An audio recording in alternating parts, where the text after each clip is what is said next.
விருதுநகர் அருகிலே உள்ள கட்டாரோட்டி கிராமத்தில் பட்டாசு ஆலையில் வெடி விபத்து நடந்திருக்கிறது.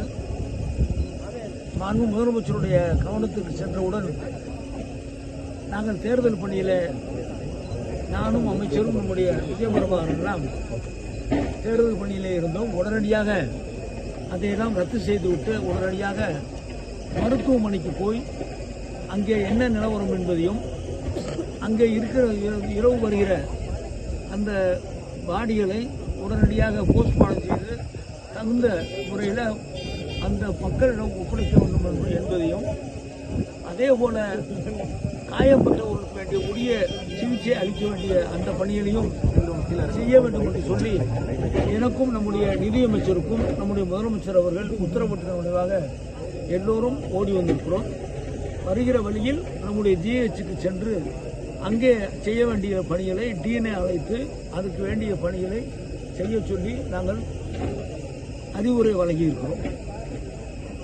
இதுவரை 23 பேர் இங்கே இருந்து இறந்தவர்கள் 23 எண்ணிக்கை இருக்கிறது.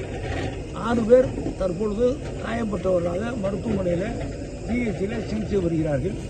இன்னும் இங்கே அந்த மீட்பு பணிகள் நடந்து கொண்டிருக்கிறது.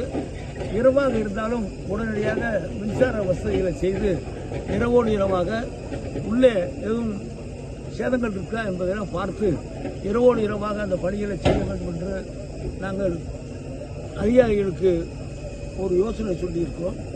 மாண்பு முதலமைச்சரிடம் சொல்லி முறைப்படி நம்முடைய இறந்தவர்களுக்குரிய நஷ்டத்தையும் வழங்க வேண்டி இருக்கும் என்பதையும் மாண்பு முதலமைச்சருடைய கவனத்திற்கு கொண்டு சென்றிருக்கிறோம். மாண்பு முதலமைச்சர் தேர்தல் நேரமாக இருக்கிற காரணத்தால் முறைப்படி தேர்தல் ஆணையத்திடம் அனுமதி பெற்று அதுக்குரிய ஆணையை வழங்கவிருக்கிறார்கள். இந்த வெடி விபத்து என்பது இன்றைக்கு ஞாயிற்றுக்கிழமை, ஆகவே வேலை இன்றைக்கு லீவு நாளாக இருக்கிறது. நிறைய பேர் வந்து வேலைக்கு வந்திருக்கிறார்கள். அந்த ஷெட்டை அப்படியே அமுக்கி வெடி விபத்து வந்தவுடனே ஷெட்டு அமுக்கி அது எல்லோரும் மிகப்பெரிய சேதத்தை நம்முடைய மாவட்டத்தில் நடந்த மிகப்பெரிய ஒரு சோகமான நிகழ்ச்சியாக இந்த நிகழ்ச்சி இருக்கிறது. இதுபோல் இனிமேல் வராமல் இருக்க வேண்டிய தகுந்த நடவடிக்கையை கடுமையாக எடுக்க வேண்டும் என்று அதிகாரிகள் அரசாங்கம் வந்தவுடன் கடுமையாக அதுக்கு வேண்டிய நடவடிக்கை எடுக்க வேண்டும் என்று சொல்கிறோம். போகிற வழியில் மாவட்ட ஆட்சித்தலைவரை பார்த்து நாங்கள் அதையும் சொல்லிவிட்டு செல்கிறோம். சொல்லப்படுது சார், ஒரே அறையில் எண்ணிக்கைக்கு மேலே இருந்தாங்களே அது விதிமீறல் தானே. ஒரு அறையில் இத்தனை பேர் இருந்தால் செய்யலாம்னு பட்டாசு இருக்கு. அதுவும் பார்த்தீங்கன்னா வாசல் இருக்கும். வெடி விபத்து வந்தால் வெளியில் ஓடி போகிற மாதிரி வாசல் வச்சுன்னா அந்த சின்ன சின்ன ரூம் இருக்கும். இது கலக்கிற இடத்துல இந்த சம்பவம் நடந்திருக்கு.